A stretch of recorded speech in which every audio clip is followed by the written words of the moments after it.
Welcome to the 6th edition of the Lancaster County Catch Up. I'm Gary Baker, Communications Manager for Lancaster County.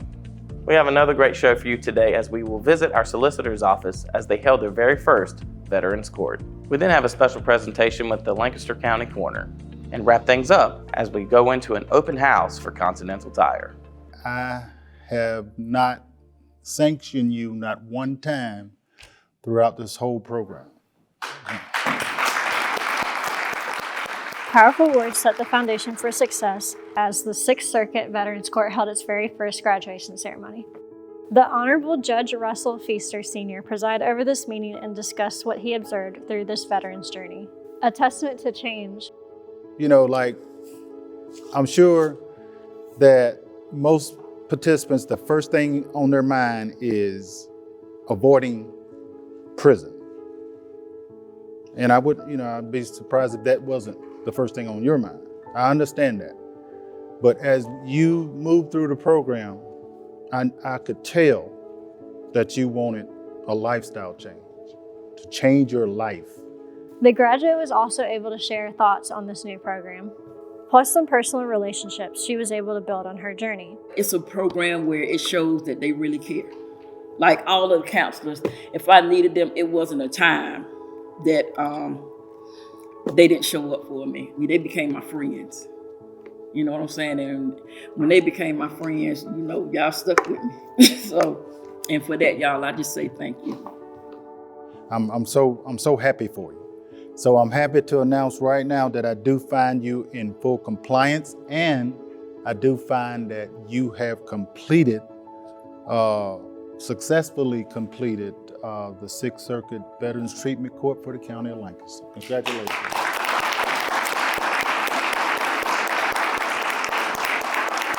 Proceedings came to a close with a certificate of completion, a plaque presented by Solicitor Randy Newman. And she was also given a coin of remembrance for a job well done. Keep up the good work, okay? You've been really, really an inspiration for me, and I'm sure that you'll be an inspiration for your daughter. By the way, daughter, she talked about you all the time, and she brought, a couple of times, and I know that you have been a big part of her inspiration, so keep up the good work. Congratulations. Thank you. Others were also given a chance to share a few words in a special moment with their new graduate. When you think about what you've done for yourself to get where you are, you need to also remember you've touched all of us along the way. Solicitor Randy Newman then shared a few moments in order to explain the program, and he shared some information for those who want to participate. We started this program as a way to help veterans who are charged with a nonviolent offense. I just feel like that we owe a debt of gratitude to our veterans, and what better way to show that? So if they're willing to own up to their charges and plead guilty, they can join the program. They go through counseling. We hook them up with VA services, really wraparound services, any kind of services that we can help them with. It may be housing, medical, as well as the counseling. Really anything. We've seen folks get their children back through family court, get their driver's license back, things like that. So really anything we can help them with, help them to get back into society as a productive member of society. And if they graduate the program, the beauty of it is that we dismiss all their charges and actually expunge those charges so they're not on their criminal record. And that helps them to get better jobs and so forth. So I think it's a benefit to the veteran as well as to the community. Go to our website, just click on diversion programs. We have drug court, veterans court, all those programs, and just call our office and we'll get you signed up. Up next on this month's County Catch Up, a sit down with our coroner, Karla Knight. The Search for Ty is a story of tragedy and triumph, closure for a hurting family, and a story of perseverance for those involved in a 19-day search and recovery. In order to recap such an impactful story within our community, I sat down and had a great conversation with Lancaster County Coroner, Karla Knight. I wanted to ask you a few questions. What was your perspective as someone who monitored a lot during the search? So it was a 19-day search, of course, as you know. It took 19 days to discover the body. I was in on the front end of it to come up and go ahead and speak to the family, because the chances of a rescue of a live person were not good. And that's one of those things you go ahead and prepare a family for. You hope for the best, but you go ahead and prepare them that it may not turn out that way. And conditions were not favorable. So I had those hard conversations with them the first day. But then I stayed the course with it for those 19 days, because we really hoped in the next day or so we would recover him. But the days ended up going by and there was no sighting of him. And then you had the backside of it. How's everybody going to be taken care of? Where are they going to get their basic human needs? Because we are on a riverbank with no access to anything without getting in a vehicle and driving miles. So I thought, all right, I'm not one to sit still, and I'm not one just to hang around. I got to have something to do. So that was where my job was. I kind of looked on the outside and thought, these are some things I can help fix on the inside. So I took off from there and did lots of different things and wore lots of different hats during that mission. And I know you have touched on providing food and snacks and things of that nature for those involved. Would you like to speak on how the community also reached out in regards to pitching in any way they can, whether it was financially, whether it was food, or even just a comment or thought of encouragement? Absolutely. So it didn't take long for the news to get out that, we had somebody missing from the bridge. EMS has a Star Team trailer, and that trailer, a lot of people have no clue what it does, and I'll never be able to tell you everything they have on there. It is almost every resource you could think of put into one enclosed trailer. There is a medic that comes with it, so you could be triaged. It's everything. Oh, wow. Everything. So that's our first line of defense right there. Call EMS and get them in. And they hung with us the whole time. After that, we were in about day 2 or 3, and Burgess Funeral Home reached out and said, hey, we would like to supply you guys with some drinks, snacks. Is that okay? I said, sure, that'd be great. So they supplied that for us. We had a fire department, Charlotte Van Wyck brought some food the first day. And the second day, a student from USCL brought some food.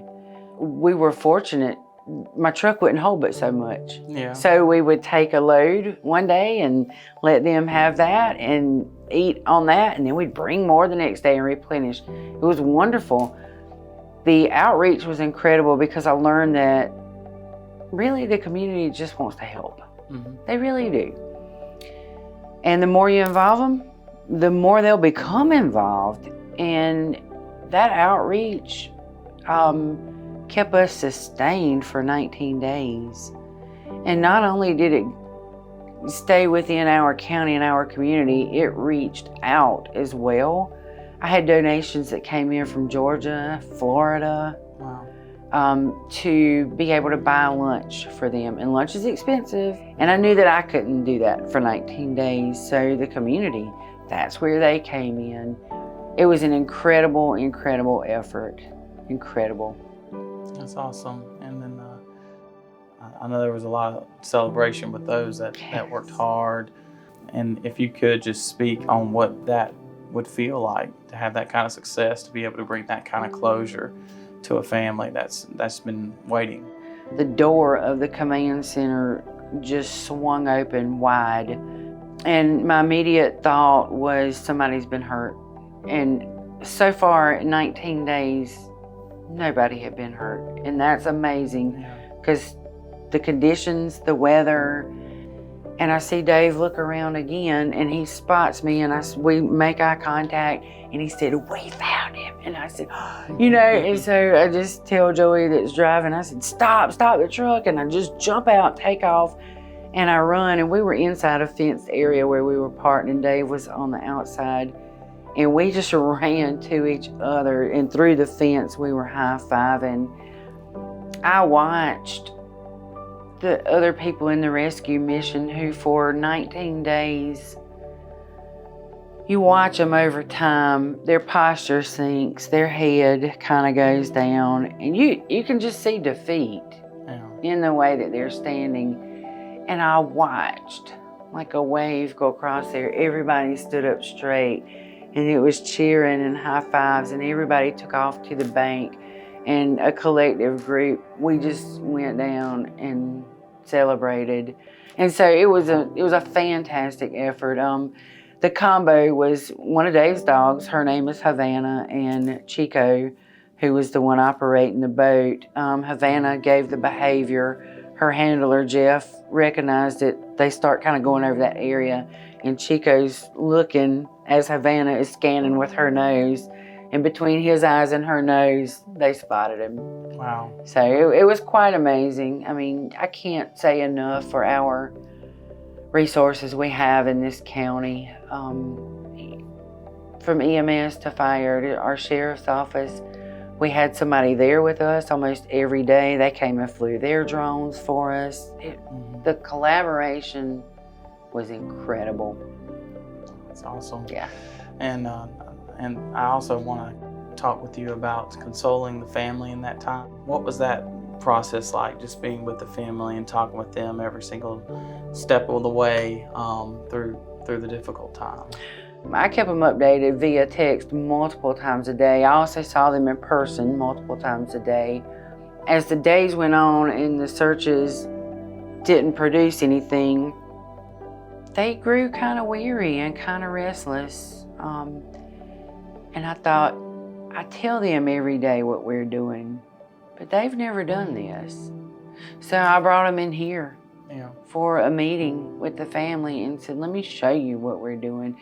And I started showing them pictures of the mapping, all of the places that the boats, the people on the ground, all of their tracks where everybody had been. And then it made sense to them. They actually got to physically see the tracks of all of the efforts that were being done. After this search was over, I did a presentation at the Council of the Whole meeting, and I got done with that presentation, and that kind of put an end to the story for Ty. You know, it was the last time I had done anything on it. I left that presentation and I came back to the office and finished my work, and I went home and my phone rang probably about 6:30, and it was a FaceTime call from Ty's mom. I thought, that's odd, usually she'll text me. So I answered it, and when I answered it, she had tears in her eyes and she said, I gotta show you something. She turned her phone, and Ty had a fiance at the time, and she was pregnant. The baby was born 1 hour after I finished my presentation at Council of the Whole. And so they were actually FaceTiming me to show me the brand new baby. So as one chapter closed, another one begins. I want to thank you for your time today. Thank you as well. And I also want to thank you for all your efforts, and thank everyone also that put forth effort in bringing Ty back to his family. Thank you. I appreciate it. Up next on Lancaster County Catch Up, a look into an open house for Continental Tire. Hello, I'm Sierra Kirby, Communications and Social Media Specialist for Lancaster County. This month, we had the pleasure of attending an exciting open house for Continental Tire as they opened their doors to a new 3-story, 90,000 square foot headquarters. A few special guests were in attendance as this open house received presentations from South Carolina Governor Henry McMaster, Continental Tire of the America CEO Jochen Etzel, and Vice Chair of the Lancaster County Council Brian Carnes, who was able to share his thoughts on the new facility. It's a beautifully designed building. It's LEED certified. Part of the power for the building is solar power. I had the opportunity to speak on behalf of Lancaster County as well to present a proclamation, which is a practice that we started many years ago to be able to recognize businesses that are upgrading their facilities. It's just a really nice thing to help them feel like they're special. It just helps raise the standards for the county and attract other businesses, because they know that a successful company like Continental, if they want to locate in our county, that it gives them the opportunity to know that they're coming to a place that appreciates business, and puts in the effort to be able to have employees that are employable and that are hardworking, and it just helps us when we're out talking to other businesses that want to come in here that you can name companies like Continental as part of the people that are already here. Governor McMaster also took a moment for a photo opportunity with Councilmember Brian Carnes and EMS paramedic Greg Brazington as Continental Tire presented a $10,000 donation to emergency medical services of Lancaster County. Up next, a quick look at some exciting events as we spring into April. During the month of April, Lancaster County will be celebrating National County Government Month. Summer camp and swim team registration will open through our Parks and Recreation Department. Lancaster County will also recognize those first on the call with 911 Week. That'll be April 14th through the 20th. DEA Take Back Day will be on April 27th, and we round the month out with Adopt a Shelter Dog Day on April 30th. Thank you for joining us for this month's edition of the Lancaster County Catch Up. Join us next month as we continue to catch you up on Lancaster County.